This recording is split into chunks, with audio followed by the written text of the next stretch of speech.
আল্লাহ রাব্বুল আলামিন এই পৃথিবীতে যত নবী রাসূলগণ প্রেরণ করেছিলেন, এমন একজন নবী পাবেন না যেই নবীর দুশমন ছিল না। এমন একজন নবী পাবেন না যেই নবীর দুশমন ছিল না। এই জন্য পৃথিবীতে কোনো আলেম যদি বলে যে আমার কোনো দুশমন নাই, আমার বিরোধী কোনো লোক নাই, বুঝবেন ডাল মে কুছ কালা হে। এই আলেমের মধ্যে সমস্যা আছে। কি আছে? সমস্যা আছে। কারণ পৃথিবীর সর্বশ্রেষ্ঠ মানুষ হলেন নবী রাসূলগণ। এই নবী রাসূলগণের যদি শত্রু থাকে, তাদের যদি বিরোধকারী লোক যদি থাকে, তাদের মুখালেফ ব্যক্তি যদি পাওয়া যায়, তাহলে আমি আর আপনি কে? আমি আর আপনি কে? তো বোঝা গেল সমাজের কোনো আলেম যদি বলে যে এই সমাজের ভিতরে আমার কোনো শত্রু নাই, এই সমাজের ভিতরে আমার বিরুদ্ধে কোনো লোক নাই, তাহলে বুঝবেন ডাল মে কুছ কালা হে। ওই আলেমের ভিতরে সমস্যা আছে। কারণ সে সব জায়গায় গিয়ে সমতলে চলাফেরা করে, যার দরুন কোনো লোক তার বিরোধী আচরণ করে না। সমাজের ভিতরে হককে যখন হক বলবেন, না হককে যখন না হক বলবেন, হারামকে যখন হারাম বলবেন, হালালকে যখন হালাল বলবেন, তখন আপনার বিরুদ্ধে আচরণ করবে একদল লোক। এটা স্বাভাবিক। তো পৃথিবীতে যত নবী রাসূলগণ এসেছিলেন, এর ভিতরে দুইজন নবী এরকম ছিলেন যেই নবীদের বিরুদ্ধে আচরণ করা হয়েছিল জন্মের আগে। জন্মের আগেই, এখনো দুনিয়াতে আসে নাই, তার বিরুদ্ধে আচরণ করা শুরু করে দিয়েছে। এর ভিতরে একজন হলো জাতির পিতা সাইয়েদনা হযরত ইব্রাহিম আলাইহিস সালাম, অপরজন হলেন সাইয়েদনা হযরত মূসা আলাইহিস সালাম।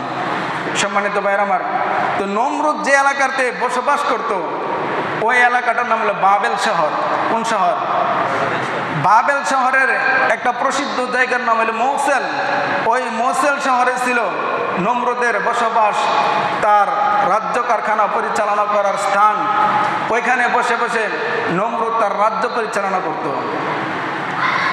ওই দেশের বাদশা আবার আরেক দিক দিয়ে ক্ষুধা, নিজেকে ক্ষুধা দাবি করে। কোনো মানুষ যদি সে শুনতে পায় যে তার বিরুদ্ধে আচরণ করে, সাথে সাথে তার গর্দান থেকে, তার দেহ থেকে কল্লাকে আলাদা করে ফেলে। এরকম ভয়ঙ্কর জালেম অত্যাচারী বাদশা ছিল নমরুদ। নমরুদ একদা তার স্ত্রীর সাথে ঘুমায় আছে। ঘুমের ভিতরে হঠাৎ করে স্বপ্নে দেখে যে 5-6 বছরের একটা বাচ্চা, সুন্দর সুঠাম দেহের অধিকারী, পশ্চিম দিক থেকে দৌড়ায় আসতেছে। দৌড়ায় আসা নমরুদ তার স্বর্ণের চেয়ারে এরকমভাবে বসে আছে। ওই শিশু বাচ্চাটা এসে নমরুদের মাথার মধ্যে এমন জোরে আঘাত করলো হাত দ্বারা। এই হাত দ্বারা আঘাত করার সাথে সাথে তার মাথাটা চূর্ণ বিচূর্ণ হয়ে গেল। সাথে সাথে সে এই সিংহাসন থেকে পড়ে গেল, সিংহাসনটা উল্টে পড়ে গেল। এই স্বপ্ন দেখার পরে সে একটা চিল্লি দিয়ে ঘুম থেকে উঠে গেছে, আমাকে বাঁচাও, আমাকে রক্ষা করো, আমাকে বাঁচাও। সাথে ছিল নমরুদের স্ত্রী, প্রাণের স্বামী, আমাদের ক্ষুধা, আমাদের মাবুদ, আপনি এরকমভাবে কাঁদতেছেন কেন? কি হয়েছে আপনার? আপনি যদি মানুষের কাছে যদি সাহায্য সহযোগিতা চান, তাহলে আপনার বন্দারা সাহায্য চাইবে কার কাছে? আচ্ছা বলেন তো দেখি, আমাদের আল্লাহ কতদিন আমাদের কাছে সাহায্য চাইছে? আমরা তো বরাবরই আল্লাহর কাছে সাহায্য চাইতেছি। প্রত্যেকটা মুসলমান যখন নামাজ আদায় করেন, ওই নামাজের ভিতরে 5 ওয়াক্ত 5 বেলা মানুষগুলো আল্লাহ রাব্বুল আলামিনের দরবারে সালান্ডার হয়ে বলে, ইয়্যাকা না'বুদু ওয়া ইয়্যাকা নাস্তাঈন। ও আল্লাহ, আমরা আপনার ইবাদত করি, আপনার কাছে সাহায্য চাই। ইয়্যাকা না'বুদু ওয়া ইয়্যাকা নাস্তাঈন, আমরা আপনারই কেবল ইবাদত করি, আপনার কাছে সাহায্য চাই। মুসলমান ভাইরা রে আমার, নমরুদের স্ত্রী ডাক দা বলেন, ও আমাদের মাবুদ, ও আমাদের বাদশা, আপনি যদি মানুষের কাছে সাহায্য চান, তাহলে আপনার সাধারণ বান্দা যারা আছে তারা কার কাছে সাহায্য প্রার্থনা করবে? নমরুদ বলতেছে স্ত্রী, আমি কি স্বপ্নে দেখলাম? স্বপ্নে দেখলাম 5-6 বছরের একটা সুন্দর সুঠাম দেহের একজন শিশু বাচ্চা পশ্চিম দিক থেকে দৌড়াই আসা আমার মাথার মধ্যে এমন জোরে আঘাত করলো, আমার মাথাটা চূর্ণ বিচ্ছিন্ন হয়ে গেল। যেটা আমি স্বপ্নের ভিতরে দেখেছি, এই আঘাতের যন্ত্রণা এখনো আমি অনুভব করতেছি। এই আঘাতের যন্ত্রণা এখনো আমি অনুভব করতেছি। স্ত্রী বলতেছে, এটা এমনি দেখছেন? মানুষ তো স্বপ্নের ঘুমের ঘরে কতই না কিছু স্বপ্নে দেখে, এটা এমনি দেখছেন, এটা কোনো সমস্যা নাই। নমরুদ বলতেছে, না, আমি যে স্বপ্নে দেখছি এটা কোনো সাধারণ স্বপ্নে না। এখন স্ত্রী বলতেছে, আপনি যেভাবে কান্না করতেছেন, এ কান্না করা যদি কোনো মানুষ আপনার বান্দাদের ভিতরে কেউ যদি শুনতে পায়, তাহলে আপনার মান-ইজ্জতের ভিতরে লস আসবে কি আসবে না? অবশ্যই আসবে। ফেরাউনের দরবারে মূসা আলাইহিস সালামকে শিশু বাচ্চা আম্মা জান আসিয়া রাদিয়াল্লাহু তাআলা আনহা যখন নিয়ে গেছে, ফেরাউনকে গিয়ে বলতেছে, আসিয়া, তোমার ঘরে তো কোনো সন্তান নাই, এই সন্তানটা আমি পাইছি, এই সন্তানটাকে একটু কুলে নাও না। ফেরাউন বলতেছে, না, আমার মনে হয় এই সন্তানটাই আমার দুশ্মন। আরে কি কোন আপনি? যে ছেলে আমাদের অধীনে আমাদের মাথা হাতে লালিত পালিত হবে, এই সন্তান আমাদের দুশ্মন হয় কিভাবে? ফেরাউন বলতেছে, আমার মনের টান, আমার মন শুধু এ কথাই বলে যে এই সন্তানই আমার দুশ্মন হবে। তো স্ত্রীর কথা রাখতে গিয়া হযরতে আসিয়া রাদিয়াল্লাহু তাআলা আনহা ওই শিশু মূসা আলাইহিস সালামকে ফেরাউনের কুলে যখন দিলেন, দেওয়ার সাথে সাথে মূসা আলাইহিস সালাম ফেরাউনকে একটা চর মেরে দিয়েছে। চরটার এরকম ওজন যে ফেরাউন দেখতেছে সমস্ত আসমান জমিন ভাঙ্গা তার মাথার উপর পড়ছে। মানে এমন জোরে চর দিছে, এর মাথা মুতা জাহাজে সব ঘুরাইলাইছে। আর আমরা কই না একটা চর দিব একেবারে ঘুরাইলাম, এরকম বলি না। তো মূসা আলাইহিস সালাম শিশু বাচ্চা ফেরাউনকে যে চরটা দিছে, ফেরাউন বলতেছে, আমার তো মনে হয় আসমান জমিন আমার উপর ভাঙ্গা পড়ছে, এই সন্তানই আমার দুশ্মন হবে। এমন দূরে চিল্লি দিছে, দরবারের অন্য অন্য যে কর্মকর্তা আছে সবাই চলে আসছে। আয়সা বলতেছে, কি হয়েছে? জাহাপনা, আমাদের মাবুদ, আমাদের খুদা, আপনার কি হয়েছে?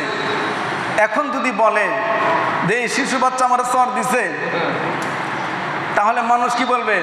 তুমি নিজের খুদা দাবি করো, সাধারণ একটা বাচ্চা চর দিছে, এ বাচ্চার চর খাইয়ে তুমি এত বড় চিৎকার মারছ, তাহলে অসম্মান হবে কি হবে না?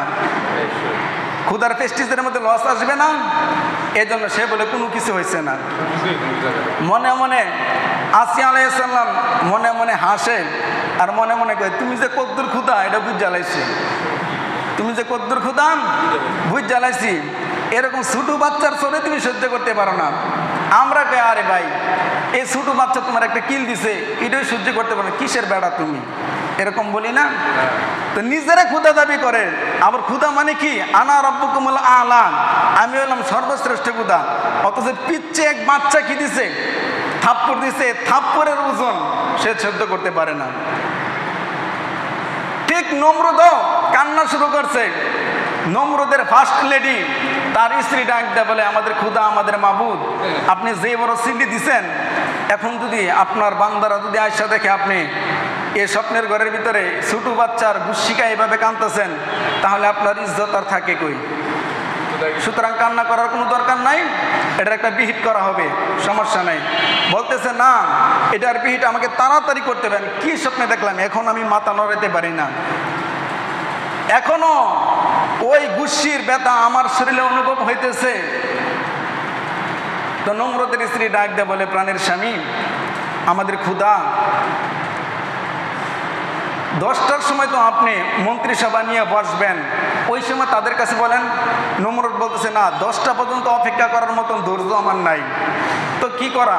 এতক্ষণ সময় 10টা বাজে বসবে? না, এতক্ষণ সময় করা যাবে না।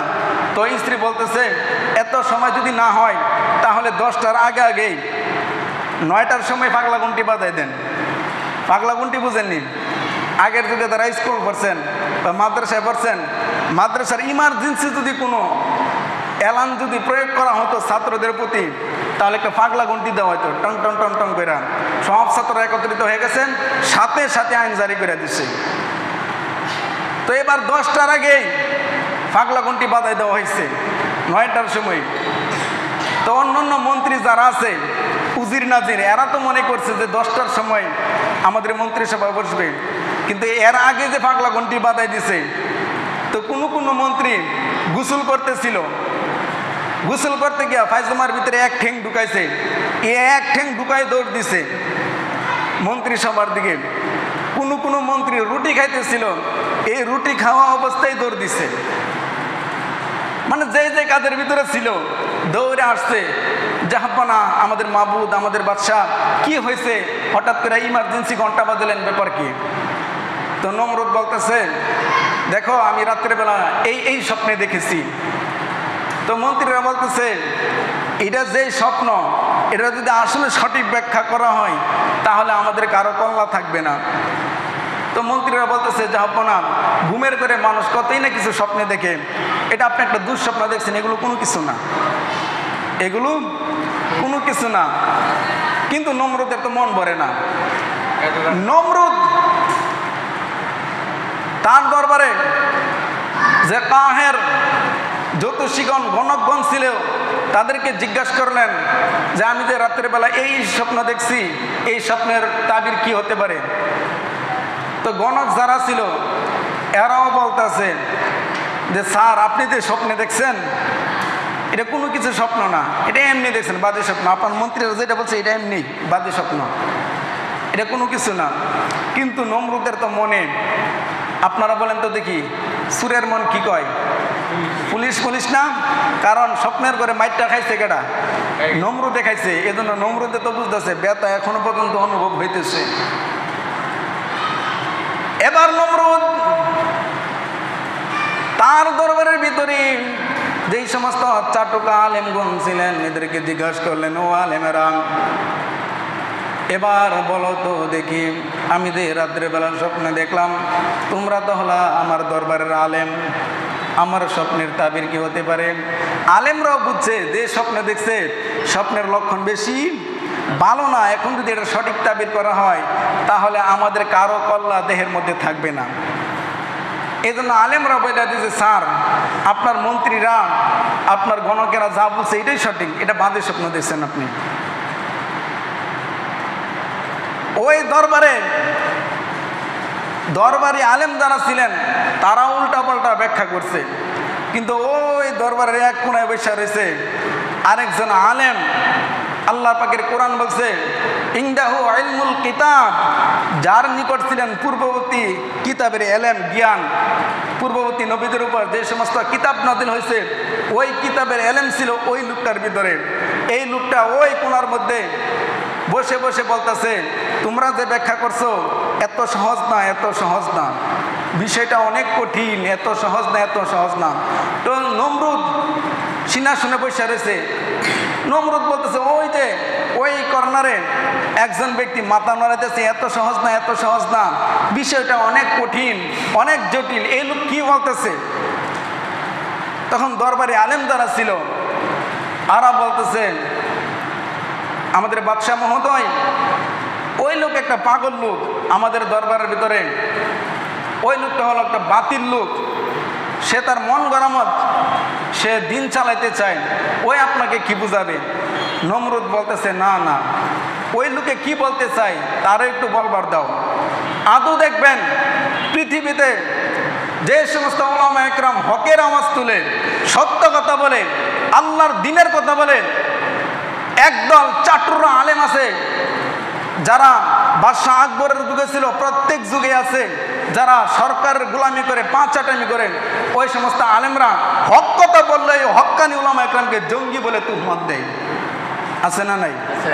জঙ্গি বলে তুহমত দেয়। তো ওই যুগের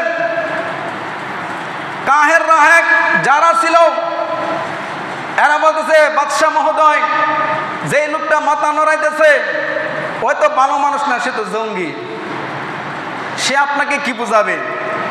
নমরুদ বলতেছে, না, তার কথা আমার শুনতে হবে, তাকে এখানে নিয়ে আসো। তো ইনদাহু ইলমুল কিতাব, যার নিকট পূর্ববর্তী নবীগণের কিতাবের ইলম ছিল, ওই লোকটা নমরুদের সামনে এসে দাঁড়ায় গেছে।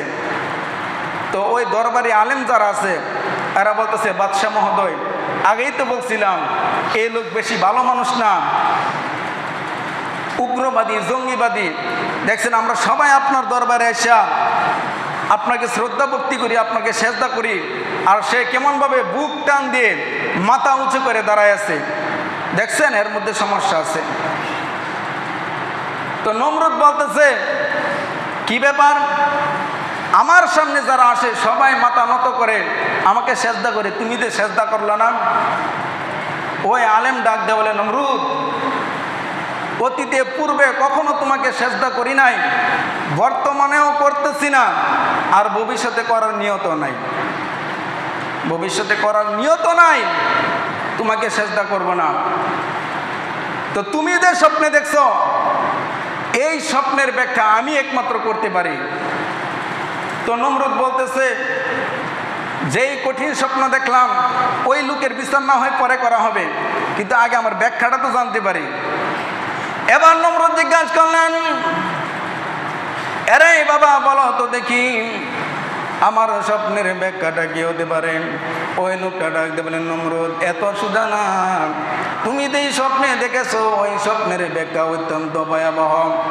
অচিরেই তোমার রাজ্যের ভিতরে এমন একজন সন্তান জন্মগ্রহণ করবে যে এক আল্লাহর হকের আওয়াজ তুলবে তোমার রাজ্যকে। তোমার এই সমস্ত কুফরি, তোমার যে বাতিল ধর্ম আছে ওই সমস্ত বাতিল ধর্মকে খান খান করে দিবে, তোমার আর বাহাদুরি চলবে না। এবার নমরুদ তার সভাসদগণের সাথে আলোচনা করে বললেন, এবার কি করা যায়? তো লোকেরা বলল, গণকদেরকে জিজ্ঞাসা করলো, দেখো তো দেখি এই শিশু কি এখন জন্ম নিচ্ছে কিনা। তো গণকেরা গণগণ্যা দেখে এখনো এই শিশু জন্মগ্রহণ করে নাই। তো এবার এমপি মন্ত্রী উজির নাজিরের সাথে বুঝলো যে কি করা যায়।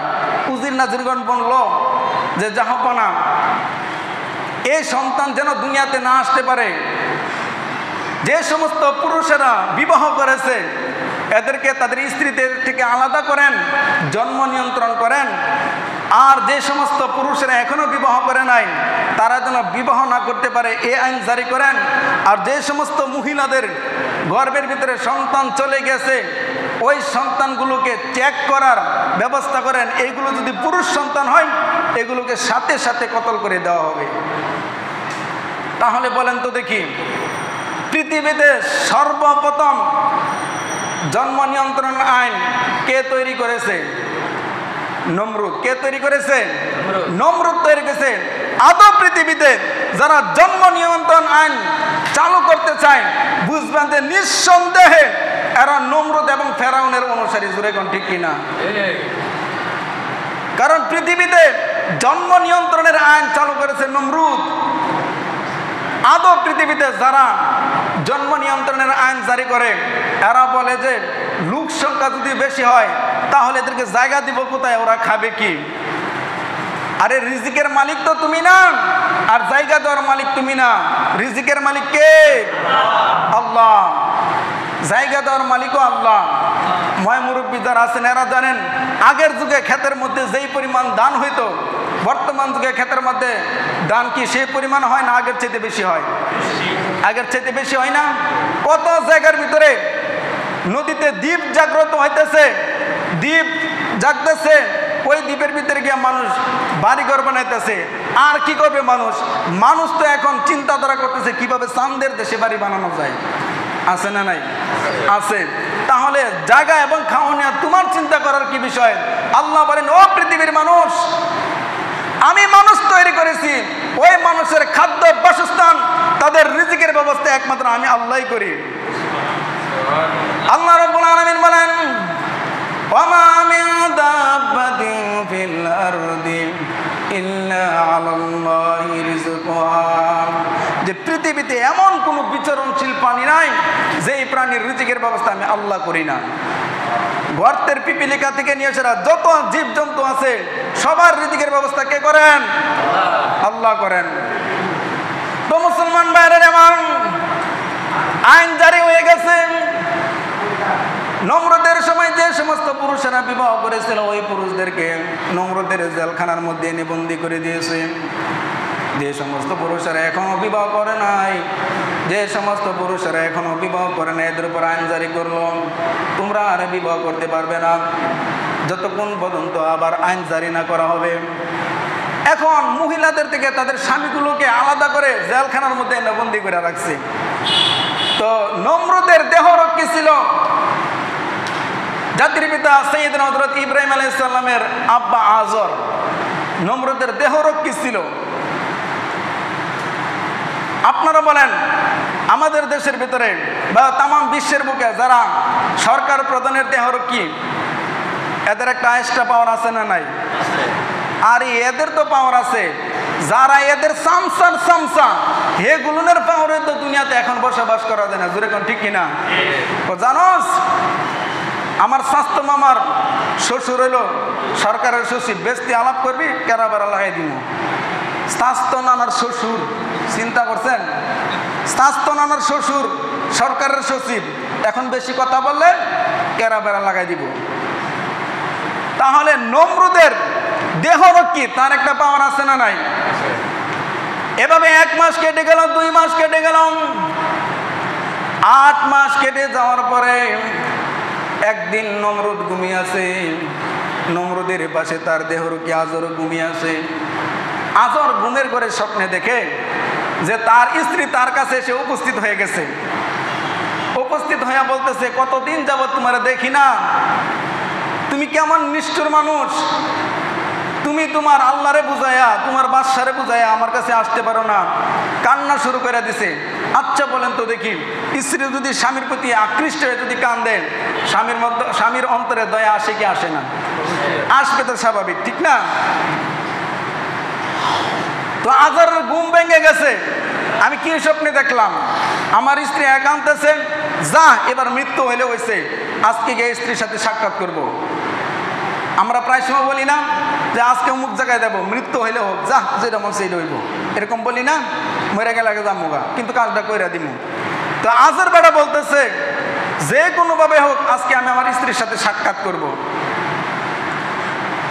সাক্ষাৎ করবে, এদিকটা দেখতেছে নমরুদ নাক টেনে ঘুমাইতেছে, আর দেহরক্ষী যারা আছে এরাও ঘুমাইতেছে, গেটের দারোয়ান যারা আছে এরাও ঘুমাইতেছে, ওর সাথে যারা আসামি আছে এরাও কি করতেছে? ঘুমাইতেছে। আচ্ছা আপনারা বলেন তো দেখি, এদের চোখে ঘুম দেওয়ার মালিক কে? আরো জোরে বলেন কে? আল্লাহ রাব্বুল আলামিন বলেন, ওয়া মাকারু ওয়া মাকারুল্লাহ ওয়াল্লাহু খায়রুল মাকিরিন। আল্লাহ রাব্বুল আলামিন বলেন, যারা ষড়যন্ত্র করে দিনের ব্যাপারে, তারা তো জানে না আমি আল্লাহ রাব্বুল আলামিন আরো তাদের চাইতে কঠিন ষড়যন্ত্রকারী, তাদের চাইতে আরো কঠিন ষড়যন্ত্রকারী। এই জন্য পৃথিবীতে যারা দিনের 12টা বাজাইতে চায়, দিন ইসলামের 12টা বাজাইতে চায়, এদের এই কথা স্মরণ রাখা দরকার যে দিন ইসলামের 12টা বাজাইতে যারা দেবে, আল্লাহ রাব্বুল আলামিন তাদের জিন্দেগির 12টা বাজাই দিবে। দিন ইসলামের চুল পরিমাণ ক্ষতি তারা করতে পারবে না। জোরে কোন ঠিক কিনা? করতে পারবে না। আল্লাহ রাব্বুল আলামিন যুগে যুগে এটা দেখাই আনছে। তো নমরুদের দেহরক্ষী সে দেখতে যে সবাই ঘুমিয়ে আছে, এবার একটা রিস্ক নিছে যে জীবনের যেটা হয় এটা হবে, আজকে আমি আমার স্ত্রীর সাথে সাক্ষাৎ করব। তো দরজার কাছে যখন গেছে, গিয়া দেখতেছে প্রথম গেটের দারোয়ান ঘুমাইতেছে। তো উনি প্রথম গেটে হাতটা রাখতে দেরি হয়েছে, প্রথম গেটের তালাটা খুলে যাইতে দেরি করে উনি বের হয়ে গেছে। এমনভাবে একটা নয়, দুইটা নয়, 10টা গেট পাড়ি দিছে। এখন উনি যখন বের হয়ে গেছে, তখন গেটের দারোয়ানরা বলে, কেউ কি আসলো না কেউ গেল, মনে হইতেছে কেউ আসলো গেল। আসলে কি গেছে কি গেছে না? গেছে। কিছু উঙ্গানির মধ্যে কেউ কি আসলো না গেল, কিছু তো ধার করা যায়, কি কোন আপনারা? কিছু তো ধার করা যায়। এই জন্য এক দারোয়ান আরেক দারোয়ানকে বলে, সাবধান, যার মন চাই আছে, যার মন চাই গেছে, সাবধান, মুখ খুলবি না, কারণ মুখ খুলে দেহ থেকে মাথা গেছে, মুখ খোলা যাবে না। এবার হযরত ইব্রাহিম আলাইহিস সালামের পিতা আদরে এক দৌড় দিয়েছে, রাত্রের বেলা ঘরের দরজায় গিয়ে আঘাত করেছে, স্ত্রী ঘরের দরজা খুলে দিয়েছে। স্ত্রী বলতেছে, প্রাণের স্বামী কি ব্যাপার, তুমি রাত্রের বেলা হঠাৎ করে আমার কাছে চলে আসছো? বলতেছে, কি ব্যাপার, তুমিও তো দেখা যায় সারা রাত্র ঘুমাইছো না, এখন তুমি জাগ্রত কেন? বলতেছে, 8 মাস যাবত আপনাকে কাছে পাই না, চোখের মধ্যে কি ঘুম আসে? আর আজকে রাত্রে স্বপ্নে দেখছি আপনি আমার কাছে আসছেন, হঠাৎ করে ঘুম ভেঙে গেছে, আর আমি ঘুমাইতে পারি না। সুবহানাল্লাহ, আগামী মাস আমি তো ঘুমাইতে পারি না। এবার ডাক দিয়ে বলেন, প্রাণের স্বামী, আপনি যে আপনার রবের, আপনার বাদশার হুকুম অমান্য করে আমার নিকট আসলেন, আপনার তো কঠিন শাস্তি হবে। আপনার কি কোনো ভয় করে না? তো নমরুদের ওই দেহরক্ষী আজর বেটা বলতেছে, আমার দেহ থেকে জীবন গেলে যাক, কিন্তু আজকে আমি কঠিন এরাদা করেছি, তোমাকে আমি দেখতে আসব। তো এই কথার ফাঁক দিয়া স্বামী স্ত্রী ওই রাত্রে মিলিত হলেন। মিলিত হওয়ার পরে আল্লাহ রাব্বুল আলামিন ইব্রাহিম আলাইহিস সালামের মায়ের গর্ভে ইব্রাহিম আলাইহিস সালামকে পাঠিয়ে দিয়েছে। এবার আজর বেটা দৌড়াইতে লাগলেন তার মন্ত্রিসভার দিকে। ওইখানেও গিয়া দেখে ওই লোকগুলা যেরকম ভাবে জিমাইতেছিল এরকম ভাবে জিমাইতেছে। আবার আগে যেই জায়গা থেকে আসছে ওই জায়গার মধ্যে গিয়ে শুয়ে আছে। এখনো দারোয়ানরা বলতে লাগলো, কেউ কি আইলো গেল কিনা? এক দারোয়ান আরেক দারোয়ানকে বলে, সাবধান, মুখ খুলিস না, আইলো আইছে, গেল গেছে, এখন যদি মুখ খোলাস তাহলে গর্দান কিন্তু থাকবে না। তো ঘুমাই রয়েছে। তো ইব্রাহিম আলাইহিস সালামের মা গর্ভধারণ করেছে। নবীগণ, পৃথিবীতে যত নবী রাসূলগণ এসেছিলেন, নবীগণের মুজিজার ভিতরে একটা মুজিজা এরকম ছিল যে নবী রাসূলগণ যখন তাদের মায়ের রেহেমে ছিল, মায়ের পেটে ছিল, তখন তাদের মায়ের পেট আমাদের দেশের সাধারণ মহিলাদের মতন বড় হইতো না। কি হইতো না? বড় হইতো না। তো নমরুদের বাহিনী, ডাক্তার বাহিনী ডেলি ডেলি আসে, তো মহিলাদের পেট কি করে? চেক করে। এখন ইব্রাহিম আলাইহিস সালামের মার পেট যখন চেক করছে, ওনার মায়ের পেটের ভিতরে কোনো কিছু পায় নাই। যেদিন চেক করছে বিকালবেলা, ওই দিনে রাত্রেবেলা মায়ের প্রসব ব্যথা আরম্ভ হয়ে গেছে। আচ্ছা, আপনারা বলেন তো দেখি, মহিলাদের কোন ধরনের ব্যথা? এটা কি মহিলারা বুঝে না? তো উনিও বুঝতে পারছে যে আমার পেট থেকে সন্তান জন্মগ্রহণ করবে, আর আমার সন্তান যদি এখানে আমি প্রসব করি, তাহলে এই সরকার বাহিনীর লোক যদি আসা দেখে, নমরুদের লোক, তাহলে আমার সন্তানকে হত্যা করবে। এর জন্য ওনার বাড়ি থেকে আরো আধা কিলোমিটার দূরে একটা পাহাড় আছে, ওই পাহাড়ে চলে গেছে। পাহাড়ে যাওয়ার পরে ওইখানে একটা গর্ত ছিল, ওই গর্তের ভিতরে আল্লাহর পয়গম্বর হযরত ইব্রাহিম আলাইহিস সালাম ওই গর্তের মধ্যে প্রসব হলেন। ওই গর্তের ভিতরেই প্রসব হওয়ার পরে মা দেখতেছে এত সুন্দর বাচ্চা, এত ফুটফুটে বাচ্চা। এবার মা চিৎকার দিলেন, বাবারে, পৃথিবীতে আমি মা কত সুন্দর সুন্দর বাচ্চা দেখেছি, কিন্তু তোমার মতন এত সুন্দর বাচ্চা আমি জিন্দেগিতে দেখি নাই। মুসলমান ভাইরা আমার, আল্লাহ রাব্বুল আলামিন যুগে যুগে যেই সমস্ত পয়গম্বরগণকে আল্লাহ রাব্বুল আলামিন দুনিয়াতে প্রেরণ করেছিলেন, ওই পয়গম্বরগণ ছিল তার জামানার জন্য সর্বশ্রেষ্ঠ সুন্দর। এমন সুন্দর বাচ্চা দেখার পরে মায়ের চোখ দিয়া জোর জোর করে পানি পড়তে লাগলো। আল্লাহ রাব্বুল আলামিন ডাক দিলেন, পৃথিবীর মানুষেরা রে, আমি আল্লাহ রাব্বুল আলামিন দুনিয়াতে যত মানুষের অন্তরে তোর জন্য দয়া তৈরি করে দিয়েছি, পৃথিবীর সর্বশ্রেষ্ঠ দয়াটা তৈরি করে দিয়েছে আমি আল্লাহ তোর মায়ের অন্তরে। তোর মায়ের অন্তরে।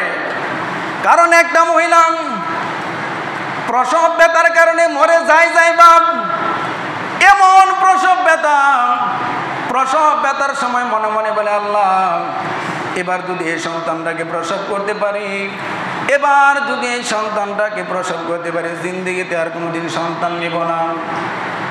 মা জননী এত কঠিন এরাদা করার পরেও ওই সন্তান যখন কলিজার মধ্যে লাথি দিয়া যখন দুনিয়াতে আসে, এবার মা যখন সন্তানের চেহারাটা দেখে, এতদিন যাবৎ যত কষ্ট করেছিল মা, 10 মাস 10 দিন যে কষ্ট করেছিল, সন্তানের মুখ কানা দেখার পরে সাথে সাথে মায়ের কষ্টগুলো দূর হয়ে যায়, মায়ের কষ্ট দূর হয়ে যায়। এবার মা দেখলেন এত সুন্দর বাচ্চা, আরে এমন সুন্দর বাচ্চা দুনিয়াতে আর একটাও দেখি নাই, আমার সন্তান এত সুন্দর, যাক সুন্দর হইলে কি করা যাবে, সন্তানকে তো আর বাড়িতে নেওয়া যাবে না, কারণ বাড়িতে নিলে মায়ের চোখের সামনে যদি নমরুদের বাহিনী যদি তাকে 2 টুকরা করে ফেলে, এটা মায়ের জন্য সবচেয়ে বড় কষ্ট, এটা মায়ের জন্য সবচেয়ে বড় কষ্ট। তার চাইতে ভালো এই সন্তানটাকে আমি এই গর্তে রেখে, এই পাহাড়িয়া গর্তের মধ্যে রেখে চলে যাব, আমি মার অন্তরে এত কষ্ট থাকবে না, জানি এই সন্তানটাকে পাহাড়ের সাপ বিচ্ছু, পাহাড়ি কোনো হিংস্র প্রাণী তাকে খেয়ে ফেলবে, তারপরেও আমি মায়ের চোখের আড়ালে খাইবে, এত কষ্ট হবে না। কিন্তু মায়ের চোখের সামনে যদি কোনো সন্তানকে যদি 2 টুকরা করা হয়, এর ব্যথা মা কোনোদিন সহ্য করতে পারবে না, যেরকম ঠিক কিনা। এই জন্যই তো তাম পৃথিবীর বুকে দেখবেন কোনো সন্তান যখন মারা যায়, তখন বাবা কিন্তু সন্তানের লাশটা কাঁধে করে নিয়ে মাটি দেওয়ার জন্য যায়, আবার সন্তানকে মাটি দিয়া বাবা বাড়িতে ফিরে আসতে পারে। কিতাবের ভিতরে লেখেন, কোনো মা যদি সন্তানের লাশটা নিয়ে যদি সন্তানকে কবরের মধ্যে রেখে, পৃথিবীর এমন কোনো মা নাই আবার বাড়িতে চলে আসতে পারবে, মা তো ওইখানেই শেষ। মার অন্তরে আল্লাহ রাব্বুল আলামিন এত পরিমাণ দয়া দিয়েছে। তো মুসলমান ভাইরা আমার, সন্তানকে 1 বার নয় 2 বার নয় 3 বার দুধ পান করাইয়া মা জননী বাড়িতে ফিরে আসছে। আবার কখন রাত্র হবে, রাত্রের বেলা গিয়ে সন্তানকে 1 নজর দেখবেন। সারাদিন চলে গেছে, সারাদিন চলে যাওয়ার পরে রাত্র যখন আসছে, আবার ওই আজরের স্ত্রী তার সন্তান ইব্রাহিমকে দেখার জন্য ওই গর্তের দিকে রওনা করলেন। ওইখানে গিয়ে সন্তানকে যে পাহাড়ের গর্তের মধ্যে পাথর চাপা দিয়ে চলে এসেছিলেন গর্তের মুখে, ওই পাথরটাকে গর্তের মুখ থেকে সরাইয়া এই গর্তের ভিতরে যখন ঢুকছে, দেখে সন্তান আজকে যে জন্মগ্রহণ করেছে, যেমন তার বয়স হয়ে গেছে 1 মাস। কত মাস? আজকে যে জন্মগ্রহণ করছে এরকম শিশুর মতন দেখা যায় না, 1 মাসের শিশুর মতন দেখা যায়। এবার মা তাকে দুধ খাওয়াইতে গেলেন। ইব্রাহিম আলাইহিস সালাম মায়ের দুধ না খেয়ে, ইব্রাহিম আলাইহিস সালাম তার ডান হাত মুবারক কনিষ্ঠ আঙ্গুলটা তার নিজের মুখের ভিতরে ঢুকাইয়া কি যেন খাইতেছে। মা ঝুলনি দেখলেন যে কনিষ্ঠ আঙ্গুল যে মুখের ভিতরে ঢুকাইতেছে, ইব্রাহিম আলাইহিস সালাম এই কনিষ্ঠ আঙ্গুল চুষতেছে, আর ইব্রাহিম আলাইহিস সালামের গাল বেয়ে বেয়ে দুধ পড়তেছে। চিল্লায় কোন সুবহানাল্লাহ।